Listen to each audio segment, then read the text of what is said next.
খালাকাল মাউতা ওয়াল হায়াতা লিয়াবলুয়াকুম আইয়ুকুম আমালা। কথা বুঝেছি আমরা? আল্লাযী খালাকাল মাউতা ওয়াল হায়াতা লিয়াবলুয়াকুম আইয়ুকুম আমালা।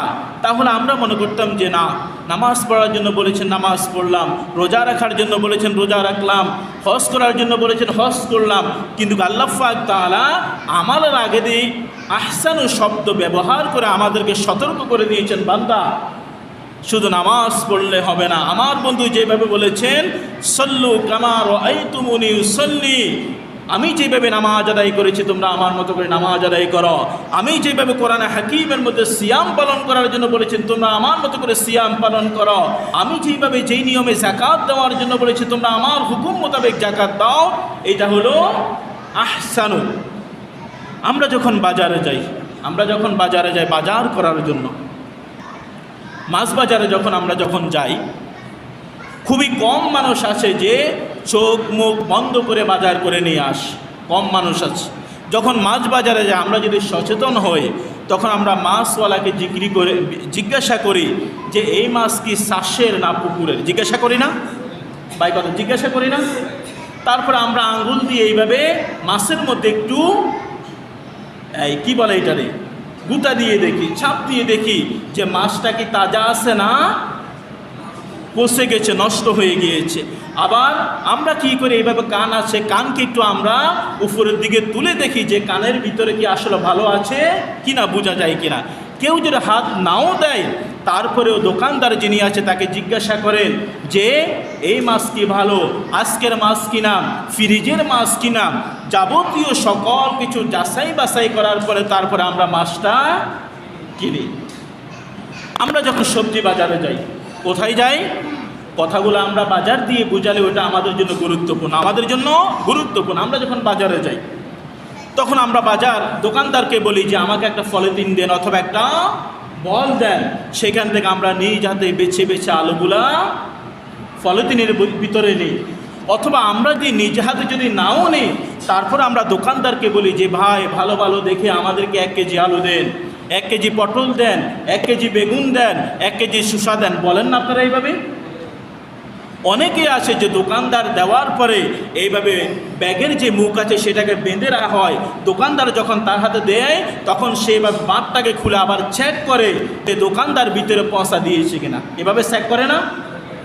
আমরা যখন মুদি দোকানে যাই, মুদি দোকানে যাওয়ার পরে আমরা পাউডার কিনি, সাবান কিনি, বিস্কিট কিনি, অনেক কিছু কিনি। আমরা কেনার সময় আমরা উপরে এইভাবে দেখি যে এই জিনিসটা যে আমি যে ক্রয় করলাম এই জিনিসটার মেয়াদ আছে কিনা। এই জিনিসটার এভাবে আপনারা করেন না? এই জিনিসটার মেয়াদ আছে কিনা, এটা কোন কোম্পানির, এইটার মধ্যে এই জিনিসটা দেওয়া আছে কিনা। দোকানে গেলেন, দোকানদারকে বললেন যে ভাই আমাকে 1 কিলো পান দেন, আমাকে 1 কিলো কি দেন? পান দেন। দোকানদার আপনাকে যখন পান দেয়, দোকানদার আপনাকে সব কিছু ঠিকঠাক করে বানিয়ে দেওয়ার পরেও আবার আপনি এইভাবে পানটাকে খুলে দেখেন যে এটার মধ্যে সুপারি ভালো কম বেশ দিয়েছি কিনা, জর্দা ঠিক করে দিয়েছি কিনা, চুন ঠিক করে দিয়েছি কিনা। সকল কিছু যখন আপনার মন মতো হয় তখন আপনি সেটা মুখের ভিতরে দেন। আমরা আমাদের জায়গায় জমিগুলা এই যে ফসল করতেছে, ফসলের ক্ষেতের মধ্যে কি এক অবস্থা ছিল না? জংলা থেকে শুরু করে আমরা কত পরিশ্রম করে আমাদের ক্ষেতগুলাকে আমরা ফসল করার মতো, রোপণ করার মতো, সারা রোপণ করার মতো আমরা পরিবেশ তৈরি করে নিয়েছি, রোপণ করেছি। রোপণ করার পরে আমরা সেইটার পিছনে এক এক করে অনেক মেহনত করেছি, ওষুধ দিয়েছি, সার দিয়েছি, আমরা আরও জঙ্গল পরিষ্কার করেছি। এই যে এই সব কিছু করেছি, এই সব কিছু করার পিছনের কারণ হলো যে আমার ফসলটা যেন কি হয় ভাই, কথা বলতে হবে না? ফসলটা কি হয়? ভালো হয়। আমার মাছটা যেন ভালো হয়, আমার বিস্কিটটা যেন ভালো হয়, আমি যে পান খাচ্ছি এই পান দ্বারা যেন আমার কোনো ক্ষতি না হয়। আমরা আমাদের মূল্যবান সম্পদ যেইগুলা, টাকা, স্বর্ণ, অলংকার, রূপ্য যেইগুলো আছে, এগুলাকে আমরা রাস্তার মধ্যে ফেলে রাখি। কথা বলে রাস্তার মধ্যে ফেলে রাখি, এইভাবে টেবিলের উপরে ফেলে রাখি। এগুলো আমাদের কাছে অতি যত্নবান, মূল্যবান হওয়াতে আমরা এই জিনিসগুলো রাখার জন্য, সেভ করে রাখার জন্য আমরা এইটার জন্য আবার 30,000 40,000 টাকা দিয়ে আলমারি বানাই, শোকেস বানাই, যে আমার এই মূল্যবান জিনিসগুলোর জন্য কোনো হেরফের না হয়। সম্মানিত উপস্থিতি, যেইভাবে আমরা আমাদের দুনিয়ার প্রত্যেকটি জিনিসকে আমরা ভালোভাবে চেক করে, ভালোভাবে তদারকি করে, ভালোভাবে আমরা এটাকে আমাদের মন মতো করে আমরা ভোগ করি, আমরা সেইটাকে নিয়ে আমাদের ঘরে বাড়িতে আনি, তদ্রূপভাবে যে নামাজ পড়তেছি, যে ইবাদত করতেছি, এই ইবাদতগুলা আমলে সালেহ হতে হবে। কি হতে হবে? আমলে সালেহ হতে হবে, আহসানু হতে হবে। এবার আসি যে আমরা আমাদের কিছু আমল নিয়ে, যে অনেক আমল, প্রত্যেকটি ভালো কাজে আমল, প্রত্যেকটি ভালো কাজ কি আমল, আমরা আমাদের হাতে গোনা কয়েকটি আমল নিয়ে একটু আমরা আলোচনা করি, যে আমরা আমলগুলা করতেছি, ইবাদতগুলা করতেছি, সেটাকে আমরা আমলে সালেহ মতো করতেছি কিনা একটু আলোচনা করি। নামাজ, সর্বপ্রথম কি নামাজ। বিশ্বনবী সাল্লাল্লাহু আলাইহি ওয়াসাল্লাম বলেন, সাল্লু কামা রাআইতুমুনি উসাল্লি। খেয়াল করেন আপনারা, সাল্লু কামা রাআইতুমুনি উসাল্লি। বিশ্বনবী সাল্লাল্লাহু আলাইহি ওয়াসাল্লামকে এই হাদিস দিয়ে আমাদেরকে বলেছেন, তোমরা তোমাদের মতো করে নামাজ পড়ো। এটা বলেছেন বা কথা বলেছেন আল্লাহ রসুল সাল্লাল্লাহু আলাইহি ওয়াসাল্লাম বলেন, সাল্লু কামা রাআইতুমুনি উসাল্লি। ও আমার উম্মতেরা, আমি যেইভাবে নামাজ আদায় করেছি, আমি যেভাবে নামাজ পড়েছি, আমি যেভাবে নামাজ সম্পূর্ণ করেছি, তোমরা আমার মতো করে নামাজ আদায় করো। নামাজ কি করো? নামাজ আদায় করো। নামাজ যখন দাঁড়াই, নামাজ আমরা যখন পড়তে আসি, আমরা মনে করি যে শুধুমাত্র সেজদা করলেই হবে কবুল, সেজদা করলেই হবে কবুল। কিভাবে দাঁড়াতে হবে, কিভাবে রুকু করতে হবে, কিভাবে সেজদা করতে হবে, কিভাবে বসতে হবে, কিভাবে সালাম ফিরাতে হবে, আমাদের কেরাতগুলা সহি আছে কিনা, আমাদের তাসবিহগুলা সহি আছে কিনা, আমাদের দোয়াগুলা সহি আছে কিনা, এই ব্যাপারে আমরা কখনো কোনো খোঁজখবর নিয়েছি? মুখ বন্ধ কা খোঁজখবর নিয়েছি না। আমি অনেক সময় অবাক হয়ে যাই যে আমরা ইবাদত করার জন্য এসেছি, কিন্তু আমরা ইবাদত করার জন্য এসে উল্টা আমরা জাহান্নামে চলে যাচ্ছি। কোথায় চলে যাচ্ছি? জাহান্নামে চলে যাচ্ছি। প্রত্যেক মসজিদের মধ্যে দেখবেন অসংখ্য ভুল, সকল ভুল আলোচনা করার সময় নাই।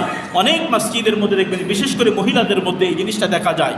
মসজিদের মধ্যে সবসময় দেখবেন যে ফজরের সালাতের কথা আপনি ধরেন, সূর্য উঠে গেছে, এক শ্রেণীর লোক সবসময় এসে দেখে যে সূর্য উঠে গেছে, তারপরেও নামাজ আদায় করে। সূর্য ওঠার পরে 23 মিনিট নামাজ পড়া কি আপনারা জানেন না? কথা বলতে হবে। 23 মিনিট নামাজ পড়া কি হারাম। এখন এই ব্যক্তি ইবাদত করার জন্য এসেছে, সেটাকে ভালো করতেছে না খারাপ করতেছে? এটাকে হারাম বলা হয়েছে। কি বলা হয়েছে? হারাম মানে হলো নাজায়েজ, শরীয়ত বিরোধী। কিন্তু আমরা যাচাই বাছাই করি না, আমরা মনে করি যে নামাজ পড়ার জন্য বলেছে, নামাজ পড়তেছি। তারপরে আসি যে বিয়ে। আমরা দেখেন যে বিয়ে হলো আল্লাহ পাক তাআলার পক্ষ থেকে একটি ফরজ হুকুম। কি হুকুম? বিয়ে করা কি ফরজ হুকুম। এখন তাকিয়ে দেখেন বর্তমান সিচুয়েশনে, বর্তমান পরিবেশে, পরিস্থিতিতে যেই বিয়েগুলা হচ্ছে, আয়োজন হচ্ছে, আমি আমার দৃষ্টিকোণ থেকে বলি, কবুল বলা ছাড়া আর কোনো একটি জিনিস ইসলামের সাথে সম্পৃক্ত নাই। মেজরিটি পার্সেন্ট জিনিস হলো সম্পূর্ণ হারাম। মেজরিটি পার্সেন্ট জিনিস হলো কি সম্পূর্ণ হারাম। তারপরে যেগুলো হারাম নয়, তার এমন অনেক কিছু আছে যে এগুলা হারাম না হলেও এগুলার সাথে ইসলামের কোনো সম্পর্ক নাই। শুধুমাত্র কবুল বলাকে আমি মনে করি যে ইসলামের দৃষ্টিকোণ থেকে এইটাই জায়েজ, আর কোনো কিছু ইসলামের সাথে যায় না। আকিকা, আল্লাহ রসুল সাল্লাল্লাহু আলাইহি ওয়াসাল্লামের হাদিস হলো যে বিশ্বনবী সাল্লাল্লাহু আলাইহি ওয়াসাল্লাম বলেছেন, তোমাদের সন্তান যখন দুনিয়াতে আসবে 7 দিনের মাথায় সন্তানের নাম রাখো। কি রাখো? নাম রাখো। তারপরে পশু জবাই দাও এবং কি চুলগুলা পেরে দাও। আমরা সবসময় খেয়াল করি যে কোথাও কোনো বিয়ে হবে কি না, ওই বিয়ের মধ্যে আমি আমার বাচ্চাটার নামের একটা শরীক ঢুকিয়ে দিব, এরকম আসে না? তারপরে কোরবানের গরুর দিকে তাকিয়ে থাকি। তারপরে দেখা গেছে যে আমার যখন অটল সম্পদ হবে, আমি লাখ লাখ টাকা, কোটি কোটি টাকার মালিক হব, তখন আমি আমার ছেলে মেয়ের আকিকা দিব। কিন্তু সুন্নাহ হলো কয় দিনের মাথায়? 7 দিনের মাথায়। তাহলে দেখেন যে এটা কি আমলে সালেহ হচ্ছে?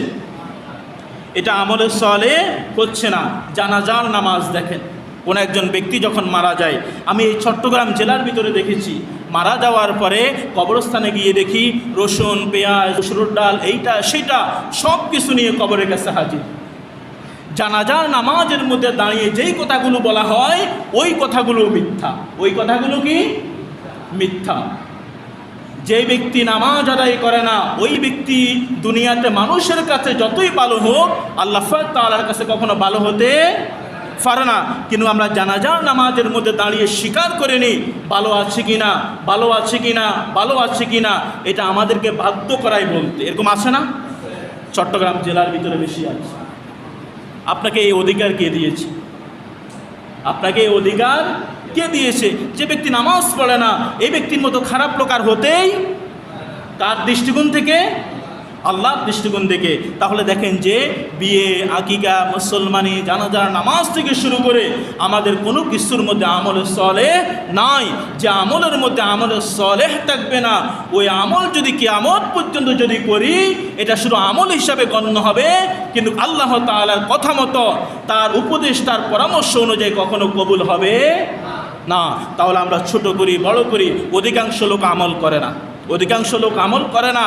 যারা আমল করে তার মধ্যে অধিকাংশ লোক আছে যারা আমলে সলেহ মোতাবেক আমল করে না। এই যে আপনি ধরেন আজকে এখনকার পরিবেশ আর আসরের পরিবেশ কি মসজিদের মধ্যে একরকম? লজ্জা করে ভাই কথা বলতে। এখন জুমার পরিবেশ মসজিদের ভিতরে যেমন, আসরের সময় কি একই রকম থাকবে? একই রকম থাকবে না। ফেসবুক এমন একটা জিনিস এখন আমাদের কাছে, কাজ দিলেও ফেসবুক, হাসি দিলেও ফেসবুক। আমি মনে করি যে অমুসল্লি বেনামাজি যেগুলো আছে আমি মনে করি যে এগুলোর নামগুলো ফেসবুকের মধ্যে লিস্ট করে করে ছেড়ে দেওয়ার দরকার। বেনামাজি সমাজের মধ্যে অসংখ্য আছে না? অসংখ্য বেনামাজি আছে। আমরা ফেসবুক নিয়ে অনেক কিছু করি। ইমাম হিসাবে আমরা মনে করি আমাদের দায়িত্ব কর্তব্য হলো বেনামাজিদের তালিকা করে করে ফেসবুকের মধ্যে ছেড়ে দেওয়া, উচিত না আমাদের? তাহলে আমি সর্বোপরি একদম বলবো যে আল্লাযী খালাকাল মাউতা ওয়াল হায়াতা লিয়াবলুয়াকুম আইয়ুকুম আহসানু, বলেন না কেন আইয়ুকুম, সুন্দর করে এই মানসম্মতভাবে উন্নতভাবে আমরা আমাদের জন্য যেই জিনিসগুলো ক্রয় করি ওই জিনিসগুলো যেইভাবে আমরা মানসম্মতভাবে যাচাই বাছাই করে যথাযথভাবে আমরা ক্রয় করি ততরূপভাবে আমাদের ছোট হোক বড় হোক প্রত্যেকটি আমল আমরা ওইভাবেই সম্পূর্ণ করব। কিভাবে সম্পূর্ণ করব? আহসানু ইল্লাল্লাযীনা আমানু ওয়া আমিলুস সলিহাত। আল্লাহ পাক তাআলা আমাদের সবাইকে যতদিন পর্যন্ত বেঁচে থাকবো তার হুকুম মোতাবেক বিশ্বনবী সাল্লাল্লাহু আলাইহি ওয়াসাল্লামের হাদিস সুন্নাহ মোতাবেক আমাদের সবাইকে আমাদের প্রত্যেকটি হুকুমকে যথাযথভাবে সম্পূর্ণ করার জন্য আল্লাহ পাক তাআলা আমাদের সবাইকে কবুল করুক। আমিন ওয়া আখির